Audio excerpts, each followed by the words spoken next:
Ladies and gentlemen, presenting the newest comic duo, Davis, a dabbler in many disciplines with a voice that can soothe and persuade.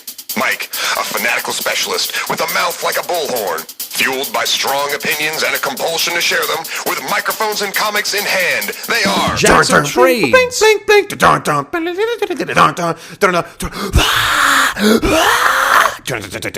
Jacks of Trades.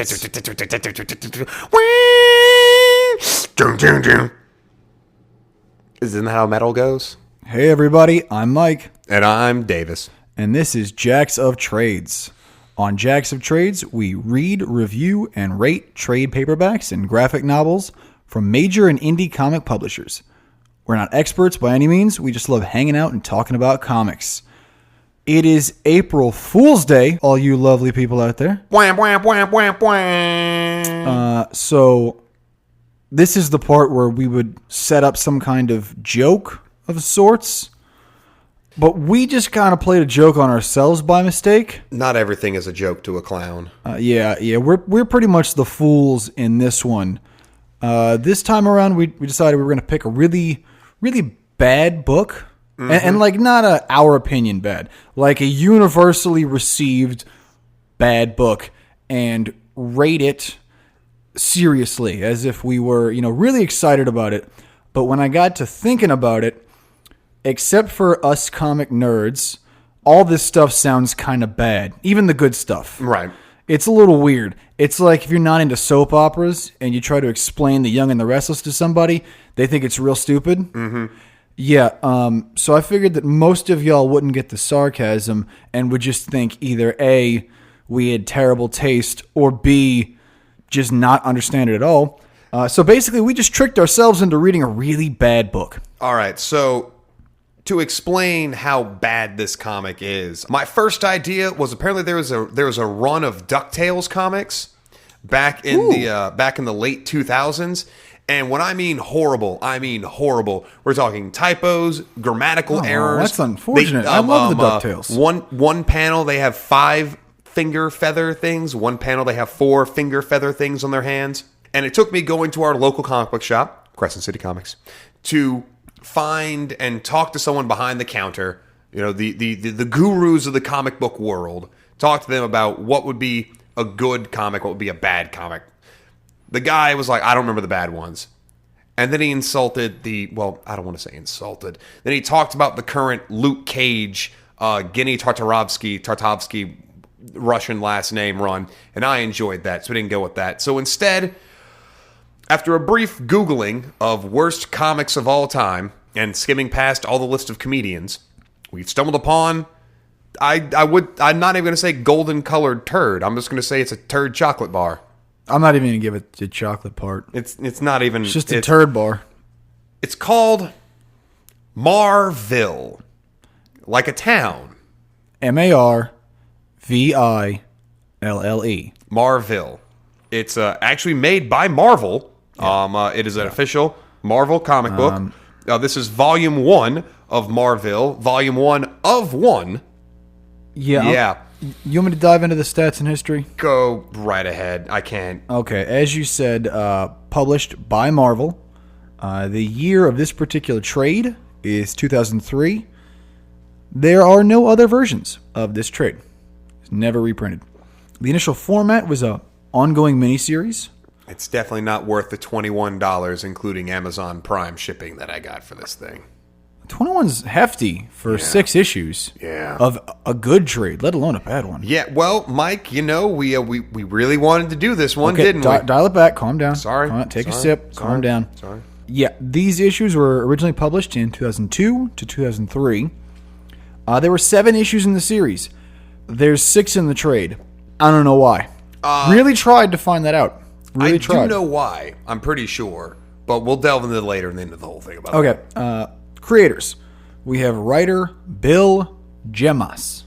I'm going Gemas. Jemas. I don't know if he's of Latin descent, so I can't say Hamas. So anyway, Gemas sounds good. He was the president of Marvel at this time. Some of his positive notes. He was credited with playing a big part of rebuilding Marvel after their 1996 bankruptcy. Yep. Unfortunately, creatively, this is his most famous work. That's for his creative works, that's very unfortunate. Yeah, really, really unfortunate to put your name on this. But he puts it down there a lot. Like, he puts his name all over the book. Well, I mean, he... President. Anyway.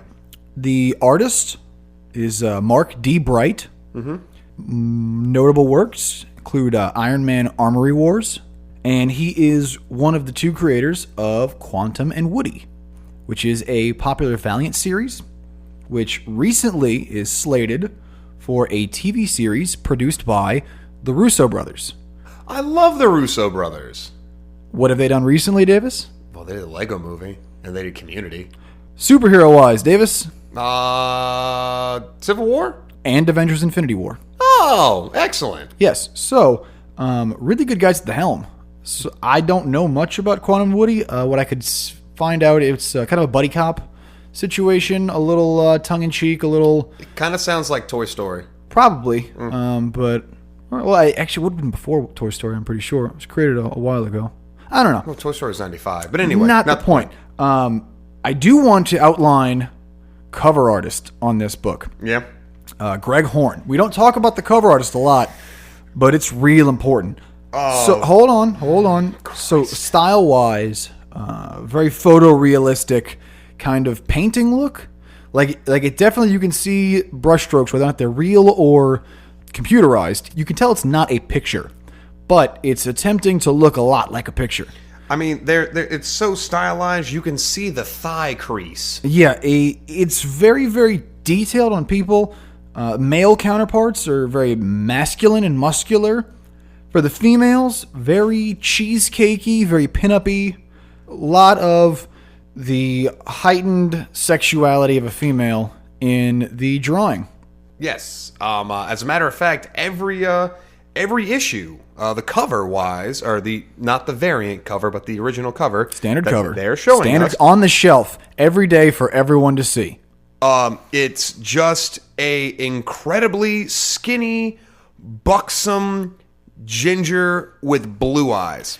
Is it Mary Jane? Is it supposed to be like a parody of Mary Jane? Because that's the most famous Marvel redhead, but it's not the only Marvel redhead. And she's also nowhere in this story. Right, but I really think the general look of confusion and/or is someone going to rape me in her eyes? Fun fact, doing some research on Greg Horn, that is a common description, not the rapey stuff. The general look of confusion is a common description of how he draws female faces.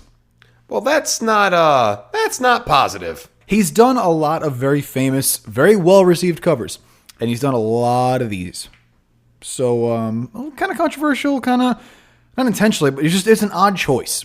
It was an odd choice, especially given the rest of the book. Like, it didn't quite make sense what was going on here. Not a lot of things in life make sense, Mike, and this is one of them. Something noteworthy about the book, it was created for the You Decide initiative. This was an idea by Bill Jemas, the president of Marvel at the time, Joe Quesada, who was the editor-in-chief, and Peter David, who was a creator at Marvel. They were having a competition to see who could write a series that would sell the most issues. Peter David created a new series of Captain Marvel that went on for 25 issues, so 2 years. Both Bill and Joe's series ended in 6 or 7. Both horribly received. Do you know what was the other series aside from? I intentionally didn't write it down. I don't want anyone to go subject themselves. You have to do the work. If you really want to look that up and see how bad it is, that's on you. Was it like the? I'm not putting weapons in the hands of children here. I'm about to say, was it like the Impractical Bulk or? I would read that probably. Okay. Yeah. And this book was voted by Comic Alliance, which is a popular comic book trivia list, kind of BuzzFeedy site, if you will. Very well received, very well watched, read, whatever you want to call it. Voted one of the 15 worst comics of the 2000s. Oh, absolutely. I will say one of the things that drew me to this comic is the Amazon reviews. Yeah, let's get a couple of those reviews, Davis. I'm not going to do the whole review. I'm just going to do one line from this one. Okay, sure. So it's the top review from Tom Knapp from the Vine Voice on April 3rd, 2006. Trust me, if you find one chuckle here, make it last, because you'll need it for the rest of the book. Another review from Kevin J. Allen in 2015. Let's put it this way. When the book description begins with typos, seriously, reread the description at the top. They repeat personalities twice. That should show you the horror you're about to read.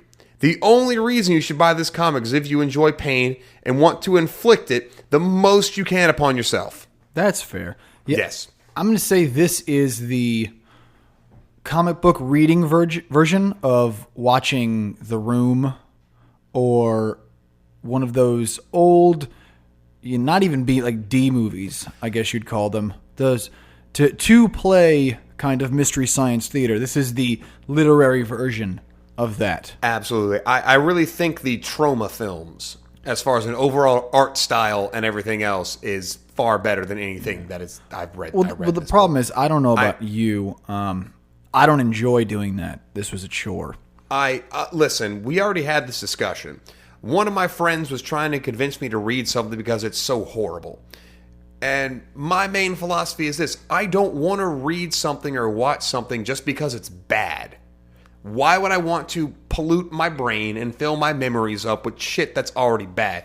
Are we ready to dive into this, or do you have more bullshittery to tell us about this Before we book? dive in, I want to give the listener the backstory of the world at the time. The real world, not the comic world. 2000 Well, quote unquote, kind of the comic world.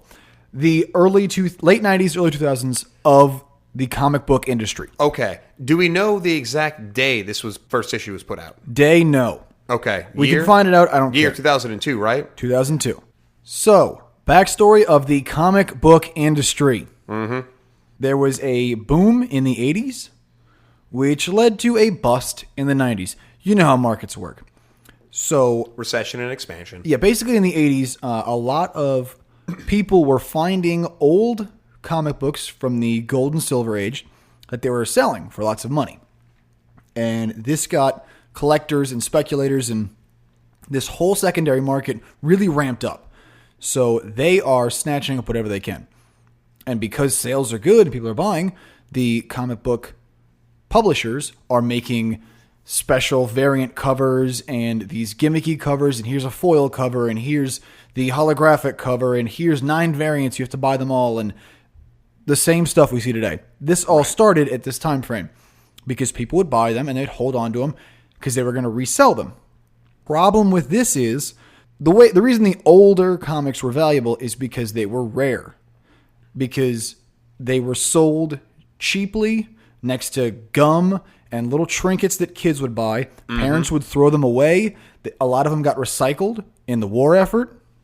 So not a lot of these older issues survived. So it was a very, very high scarcity for these. Right. Problem when you publish 1,000-fold of something with tons of variant covers and all kinds of, and everybody's collecting, it's not rare anymore. It's not valuable because everybody has one. Right. We're dealing supply and demand. Basic supply and demand at this time. Yeah. Well, once people realized their investments were not paying off, they stopped buying. And this really put a hurt on the market. Mm-hmm. Now, Marvel had tried to create its own distribution company to basically get these comics to comic shops. Currently, the major one is Diamond. They're the big guys in the market, and Marvel decided they were going to make their own niche. They basically sunk a ton of money into that, and then when this bust happened, that really killed the business. And they had to file for bankruptcy, and I believe it was 96. They filed bankruptcy in 96 and started rebuilding from there. Now, DC had been bought by Time Warner, which a few years earlier had purchased Ted Turner's media empire. Right. So I do believe it's still AOL Time Warner to this day, correct? Yeah, in 2002, Time Warner and AOL merged in what then was speculated to become one of the most successful mergers in history, and it was going to lead to the end of a lot of their competitors on multiple markets, cable, media distribution, all kinds of different aspects, internet providers. They thought this merger was going to be so powerful that it was going to kill the market around them. Right. So you have to understand that this story was written not to excuse a crime, but this story was written in a time of trying new things to rebuild a company, a rebounding industry trying to find new ways to become relevant because old methods had died out, And when this company's main competitor was purchased by one of the largest entertainment companies at the time and was looked at as basically a monopoly that the government was not going to pursue. So just a little bit of understanding of how we go here. 90s politics, am I right? Let's talk about the structure of the book. All right. So it's 6 issues. Yep. Like I said, the 7th wasn't included. Yep. I don't even know if it should be one book. I... Because issue 1 and 2 is basically a comic book parody. Right. Issue 3 through 5 is an attempt at lofty philosophical exploration. I wouldn't even say it's more theological than anything, but okay. And 6 is just kind of a recap from a weird perspective that we're going to get into. 6 is the reach around. That's all 6 is. So let's dive in. Issue 1 and 2, I'm not even separating them. The year is 5002. The Earth has been sold to AOL and has been renamed AOL On. Now you get where the whole DC Time Warner AOL merger is. Yeah. Yep. We see that bunch of meteorites are hitting the Earth. Yeah, an asteroid shower, I guess, yep. is impacting the planet, a la Krypton from DC. Yep. And who's the only person they focus on? Well, 2. Ted Turner and his wife, Jane Right. Fonda. Yep. Who she is wearing a Atlanta Braves hat. As Yeah. She puts it on immediately. Yeah, basically, Ted Turner and his wife, Jane, decide to send their 18-year-old son, Cal AOL. Yep. Oh, and don't forget, they have a dog named AOL Stro. We'll get there. Oh, no. They make I know. AOL Stro's just trying to help out. You think I'm talking about this book in order? Because the book sure didn't talk about things in order. You're goddamn right. Yeah, so they're trying to send their son, Cal AOL, reference to Kal-El, Superman's real name, back in time to save him from the planet's destruction. There's some really terrible jokes and moments in the opening sequence. The rocket ship that Ted Turner has built, he can't build one large enough for the population of AOL On, but he's built one large enough for his own son, but he's got nowhere to send the ship because he's sold the Earth to AOL for stock options. Another one that was absolutely terrible. Ted and Jane put on an Atlanta Braves hat, Ted Turner being the previous owner of the Atlanta Braves, runs outside and begins to successfully tomahawk chopping the asteroids. Just the Atlanta Braves. Oh, I'm sorry to any Native American listeners we have out there. That's very important because we get a social justice warrior, for lack of a more dated term. I don't know what they were called then, but now they're called social justice I think warriors. they were called hippies back in the day. He basically tells everybody to stop doing this because it's trivializing Native American culture for the sake of a stupid baseball game. To which Ted and Jane respond, "It's not a stupid game. We're saving the world." Everybody stops and people start, or will continue to die from asteroid impacts. Now this one, I think, not to give the author credit, I kind of like this reference because he's shitting on everybody at once. Right. It's like South Park. They're shitting on everyone. Yeah, he's really sticking it to the guy who is trying to be this social justice warrior character for the sake of being it, because he draws them very smugly. It's not cast in a positive light. He draws him smugly as he's getting hit in the face with a falling asteroid. Yeah, the guy that argues the social issue to get attention for arguing the social issue. And then he also is showing the overimportance of the sports subculture. Right. You know, how the classic argument of, why do we pay our teachers under $30,000 a year when we pay our athletes millions? Trivializing both the idea of this social justice warrior for the sake of the attention, while also highlighting the overimportance of the modern sports culture, of the stop doing this because it's offensive. Everybody look at me and look how sensitive I am. Versus this is important. It's a sports game. So a little bit of credit, not a lot of credit. It's low-hanging fruit, I'm going to give you. It really is. Another great, quote-unquote, joke I enjoyed. He's getting into the time machine. Their son, AOL On, is getting into the time machine, and he asks if he can have one of those crystals that contains all of human knowledge on it before he leaves. To which Ted says, no, but you can have this AOL disc that gives you 100 free minutes. You remember whenever internet used to be charged by the minute? Yeah, I do. Fun fact for you. At one point, I think over either 75 or over 75% of the CDs being produced for the world were being produced for AOL discs. You ever feel weird that no one's ever going to know what that is after people our age have died off? Nope, because younger people today do not know what the save button is.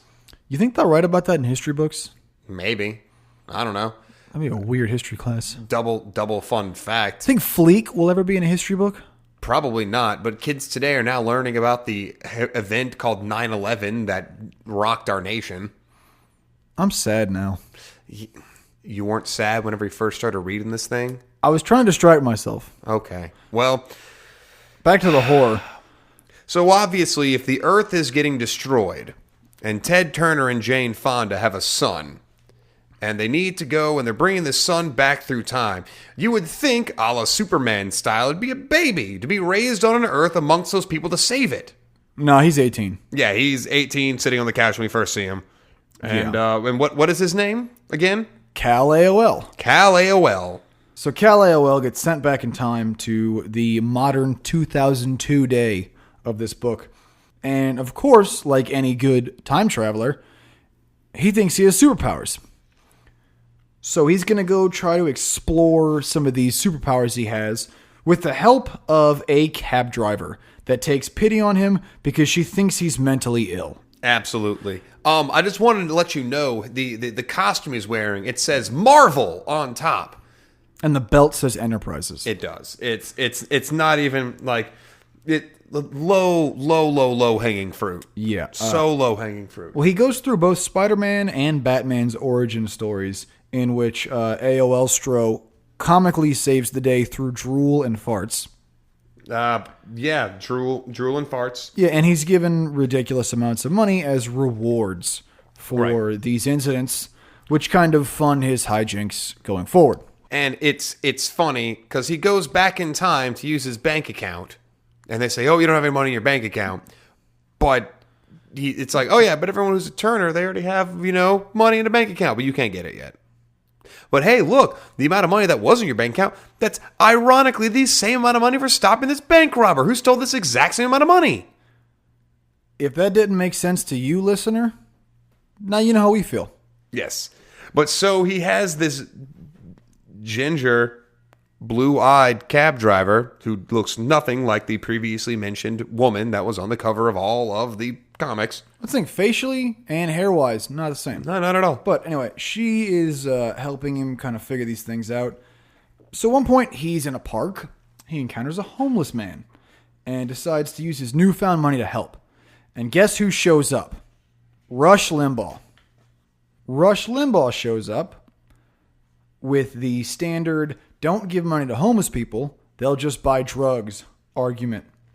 Well, first of all, I'd never wanted to ever see Rush Limbaugh without a shirt on. Not even drawn. No. But there's also a throng of people around him that are kind of hero worshiping him to the point where they are excited when he farts on them.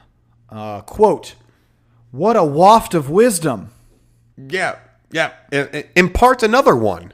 Maybe this would have been really funny when Rush Limbaugh was in his heyday. I don't know. Right. I do remember listening to Rush Limbaugh every morning before driver's ed class one year. That sounds awful. Oh, it was.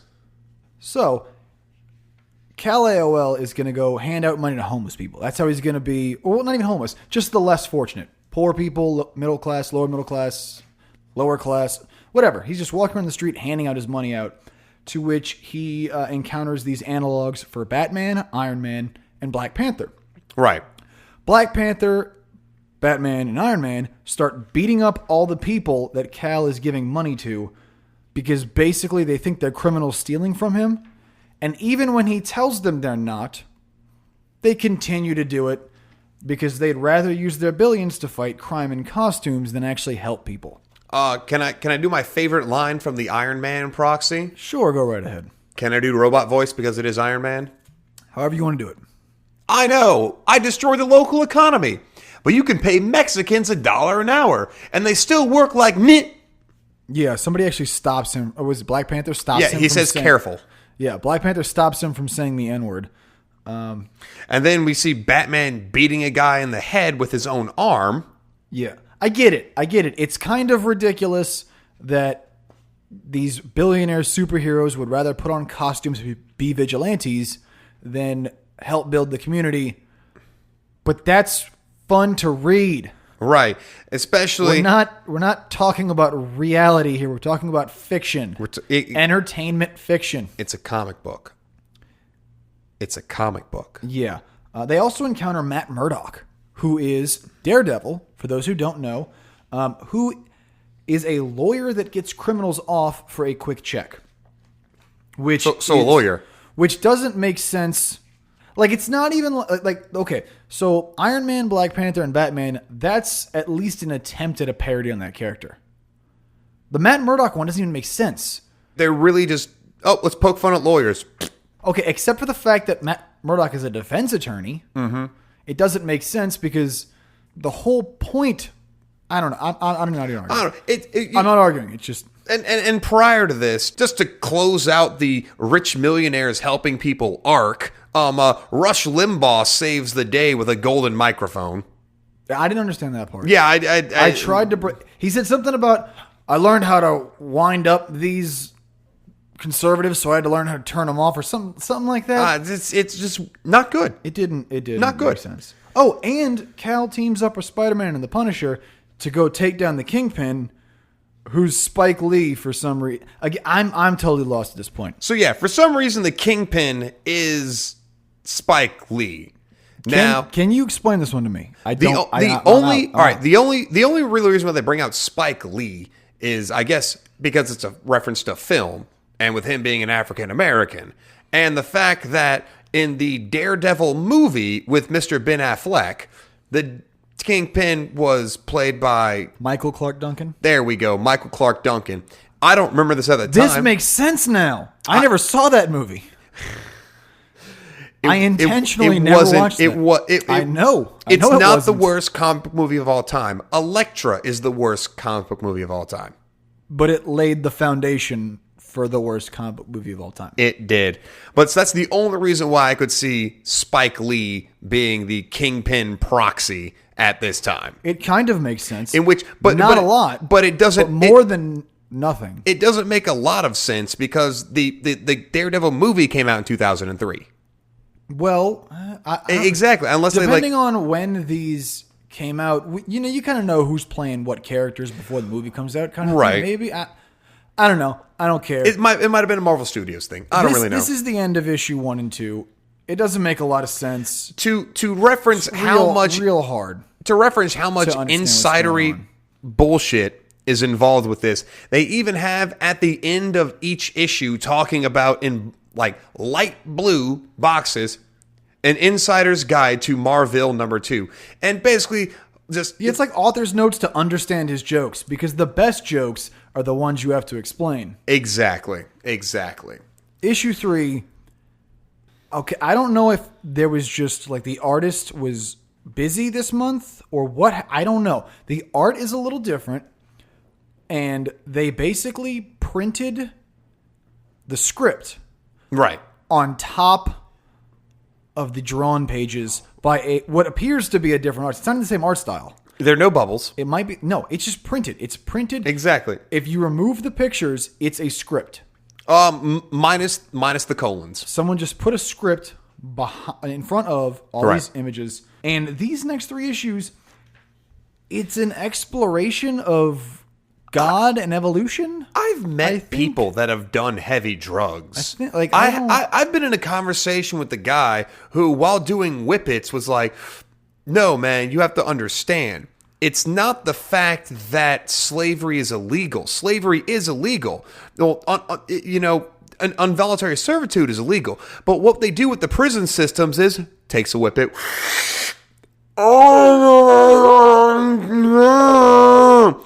That guy made more sense than the next 3 issues, and actually had more of a cogent like storyline. Yeah.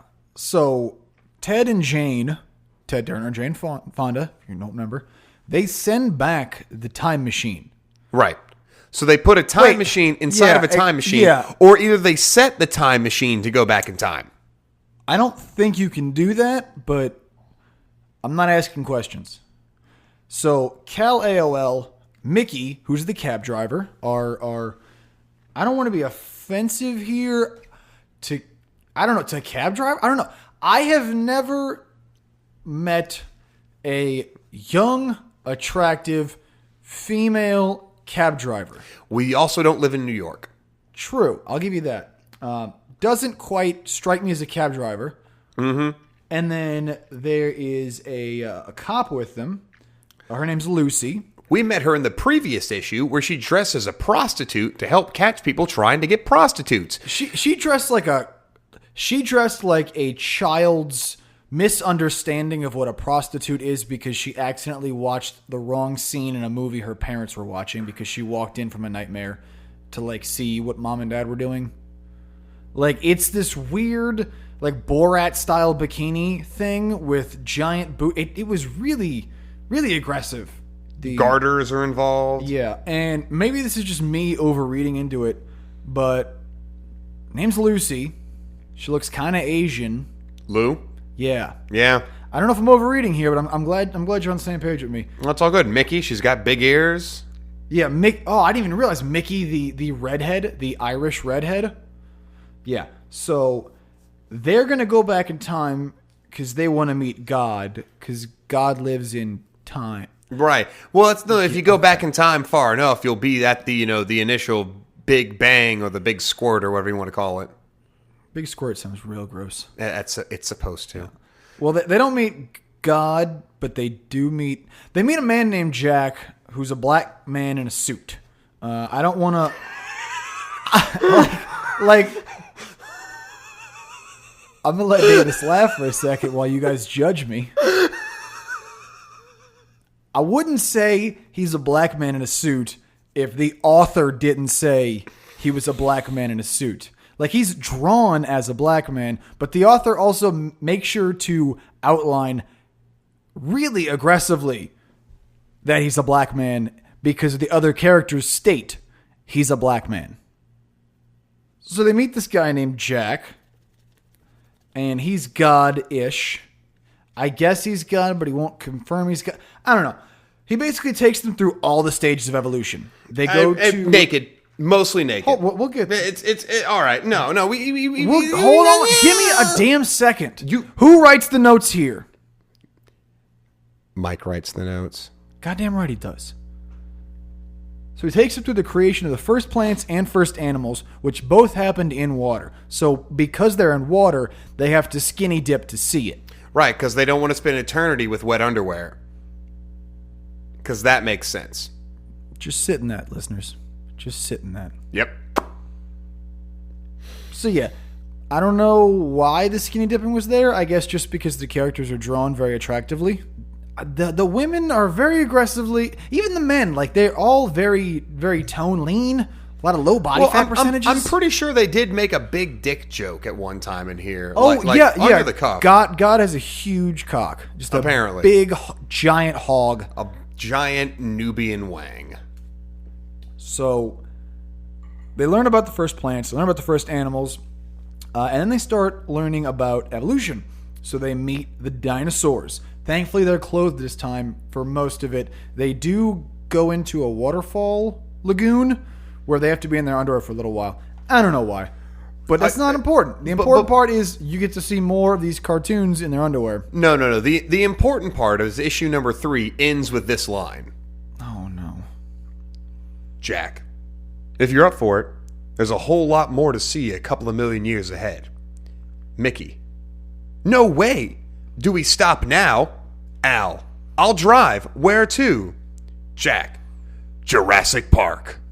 That's a fucking line in this thing. Yeah, it does reference Jurassic and then Park. The next issue is the formerly mentioned skinny, buxom ginger girl with a club beating up velociraptors. Yeah, now we're back to the old style where it's the speech bubbles, old arts, back to normal comic book. Like I said, I don't know why that one issue happened, but They meet dinosaurs. Not much to write home about.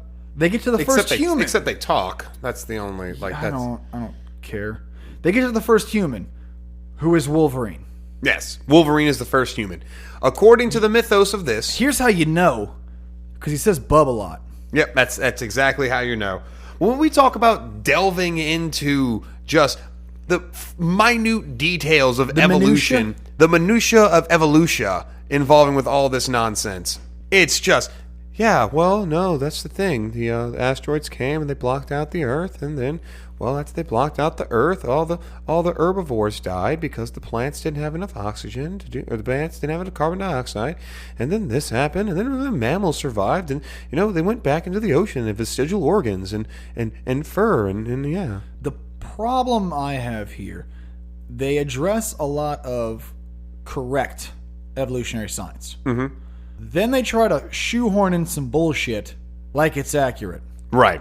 Like the fact that Wolverine was the first human. I'm not even going to say that. The fact that the first human appeared while Neanderthals were already here. That part is pretty much scientific fact from what I understand. The evolutionary tree split. Right. Humans and Neanderthals came out of the same... I guess parent. Right, that's why we still have wolves, coyotes, and dogs. But in this one, they're saying that Neanderthals and humans could crossbreed, and because humans were more adapted to the environment, they survived, which is very contradictory to, as far as I am aware, and I've been out of science class for a while, but I try to stay up to date. True. Very contradictory to all of respected science at the moment.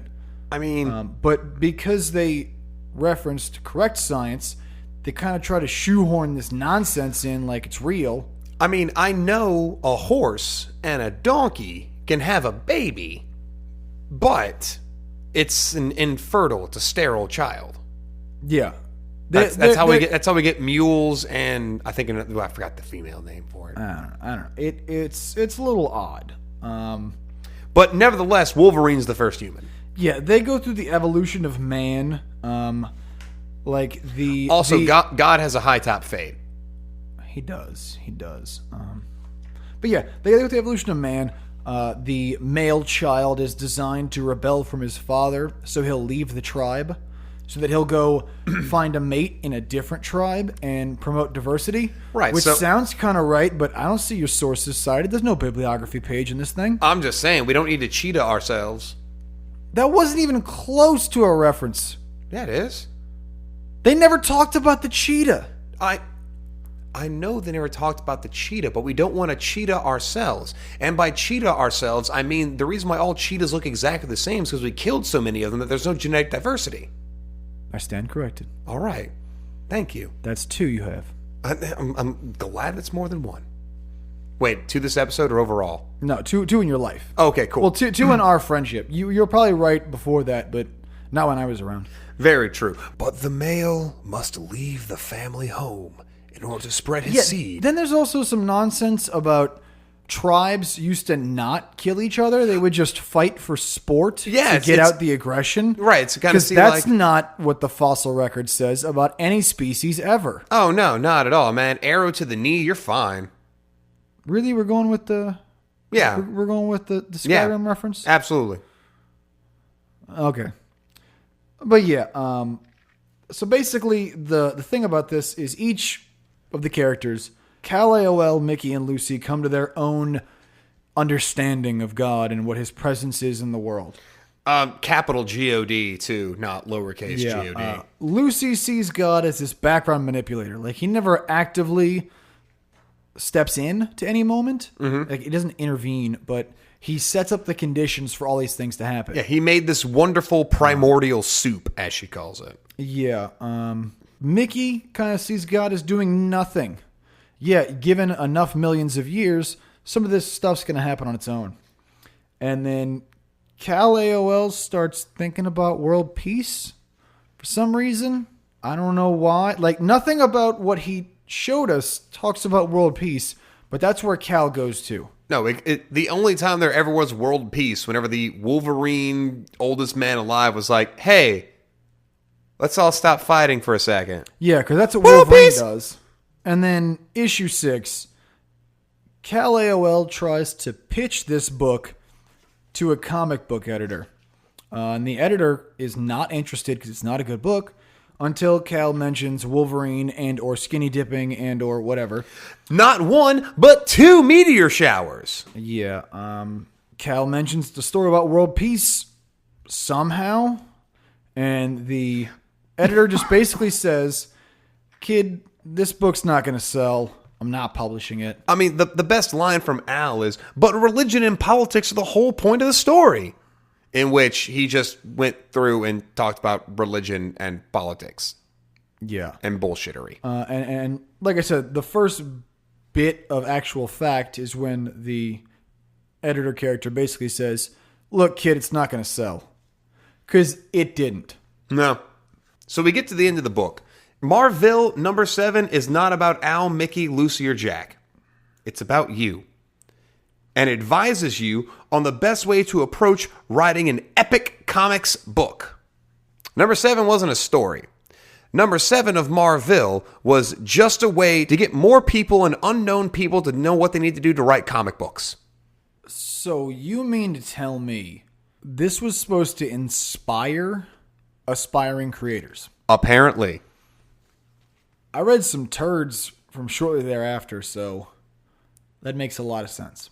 I dropped some turds shortly after that, too. So, Davis, I've talked about this before with you, probably outside of the podcast. I'm not a big fan of any piece of media, audio, video, article, what have you, that just tries to get attention by talking bad about something else. Right.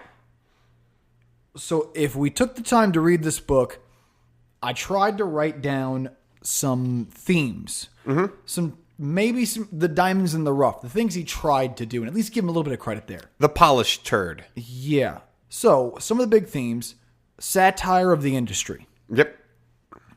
It's real heavy-handed. I'm going to admit that. It's not subtle at all. It's pretty blunt. There's lots of dated jokes that really don't hold up over time. Truth. Like, without my research, I didn't understand why Ted Turner was involved until I did my research to see that his media empire was involved with DC, Marvel's competitor. Like, it didn't quite make sense to me. And to be honest, I don't know if that would have made sense to the casual comic fan at the time. Like, how well would they have known this bit of information? I don't think they would have, honestly. Because as a kid, I read, Gen 13. I read some X-Men stuff. Like, I didn't quite understand what was going on. I was too young to really get it. Right. But I liked the visuals and I liked the heroes. And I picked up comic books here and there. There was a comic shop right next to my karate studio when I was a kid. I pick up little things here and there. Right. And I didn't know nothing about the publisher or whatever. I just picked whatever cover looked cool. Yeah, and with it being a scantily clad comic book woman, I probably wouldn't have picked it up, but I would have looked at it a lot, stored it, and then just... Yeah. To be honest, as a pubescent to prepubescent kid, a lot of those, flashy, attractive covers were good. Really, really caught the eye and took your $1.25 as it was at the time. And the stories, they're really ridiculous. Like, they don't quite get the point across that they're trying to. Like, I see what he's trying to do by highlighting the ridiculousness of the superhero origin, by highlighting some of these absurd moments. But the problem is, the absurdity is why we read it. Right. Like, we're not reading a comic book because it's realistic. You read mature adult fiction, and not mature as in erotic. Like, right. Mature as in... No, just be adult fiction. Mature as in, this is a story about a woman who has to sacrifice her career because her dad has cancer and she has to watch him die at his bedside. Right, like a Sophie's Choice. Yeah, not like yeah. a Sophie's Dick Choice. You read the comic book because it's an exaggerated metaphor. It is the story you can't live. Exactly. So you live vicariously through it. So making fun of that doesn't quite make any sense in this point, because the whole point of the medium is to be a little absurd so you can escape your own reality. Exactly. And I get the fact that they are making fun of some things, and he keeps on repeating, with great power comes great responsibility the entire time. Really harping on that Spider-Man nonsense. It's because the movie came out like a year or two before then, and that was the big thing. Yeah, Just 30-year-old Tobey Maguire trying to be a high school kid. But aside from that, well, that's the thing. The whole thing is great. With great power comes great responsibility. And they keep on harping. It's like, well, with no power, does that come no responsibility? Now, I'm going to argue with great power as the president of Marvel comes great responsibility, as in not producing this turd. But that's the thing. He has, but that's at the same time. It's like, oh wait, I can't get fired. Who's gonna fire me? Myself? No. The shareholders. It's one shit book. Himself should have. It's one shit book. They're not gonna do anything about it. Yeah. Also, the God verse with evolution conversation. That was a lot of, like, I didn't go to Catholic school for that long, but that felt weird. Here's my problem: is that it's not a well-argued piece of standing theory. The whole point of intelligent design, and there is so intelligent design initially was this idea that God designed everything so that it could be what it is now. Right. And then there was a later advancement to try and accommodate the science that was understood, which is God created the conditions that allowed things to evolve. So just because an elephant and a rhino evolved from the same base creature, which Like a is tapir. the ancestor of the pig or whatever, Tapir. doesn't mean that God was uninvolved. It means that God created the conditions that allowed it to happen. That is a established theory, not necessarily scientific, but philosophically very well explored. And this does not explore it well and does not reference the source material very well. It's as if the author read this source material and decided he didn't like some parts and rewrote them with no backup whatsoever. I'm not saying the philosopher should be allowed to weigh in where the scientist has evidence, but he has more weight through his exploration and his sources and his research than the comic book writer who just didn't like the way he described something. All right. You know what I'm saying? Like it's I'm not saying you have to agree with how it's portrayed or not. You can be But you have to at entirely- least show it accurately. Exactly. Like, you don't have to, not saying he's right or wrong here, but I'm saying he showed it poorly. You can live with your intelligent design. You can live with your completely atheist view. You can live with your creationist view. I don't recommend that because it really doesn't help you with a lot of the modern environmental issues. But still, Yeah. you have to back it up well, and he doesn't because he's clearly overwritten certain standing pieces of it. It seems like an odd place to talk about this, especially compared to issue 1 and 2. Like, it's not like the entire story is about this. Right. Just these 3-issue pieces. It's just about it's just about creationism, God, religion, and the establishment of politics and everything else, and establishing society. Like, the later couple issues are just about him talking about establishing society. And you know what, Mike? I'm not gonna lie to you, dude. I'm done. I'm done with this issue. Done with this comics, and I'm done with this fucking podcast. Well, that was dark. Pretty sure Davis just left. Just kind of left all his stuff here.